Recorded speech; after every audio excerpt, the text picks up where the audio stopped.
Meanwhile, over in Türkiye, the presidential election there may head into a runoff race as neither of the candidates, including President Recep Tayyip Erdoğan, appears to have carved out a tangible lead. Now, for more on the events there, I have my colleague Lee Shi-hoo standing by live on the line. Shi-hoo, what's the latest thus far? Sunny, it's a fierce fight indeed. It doesn't seem like either of the two candidates will secure the 50% of votes required to win the election. According to the head of Türkiye's Supreme Election Council early Monday, with 91.93% of the votes counted so far, polls showed that Erdogan is leading with 49.49% of the vote, while the rival candidate, Kilicdaroglu, received 44.79%.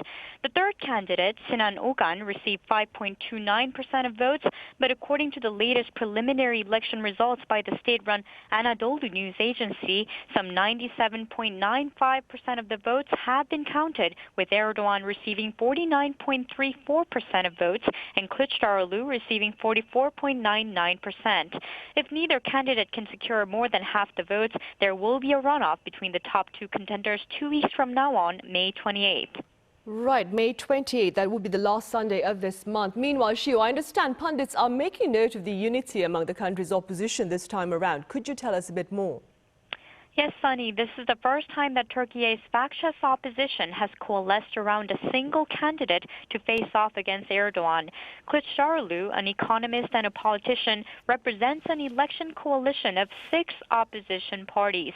Erdogan is the 12th and current president of Türkiye since 2014, and prior to that, he served as prime minister from 2003 to 2014.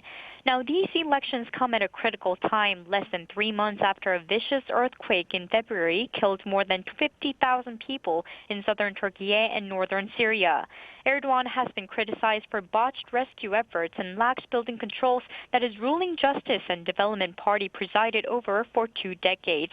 This also comes amid a serious economic crisis where over the last 2 years, the country's currency has plummeted and prices have ballooned.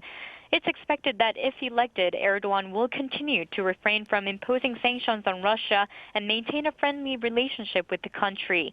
On the other hand, Kilicdaroglu is expected to work on restoring relationships with NATO and the European Union and focus efforts on recovering the economy. Now, that's all I have for now. I'll be back with more updates in a later newscast. Back to you, Sunny.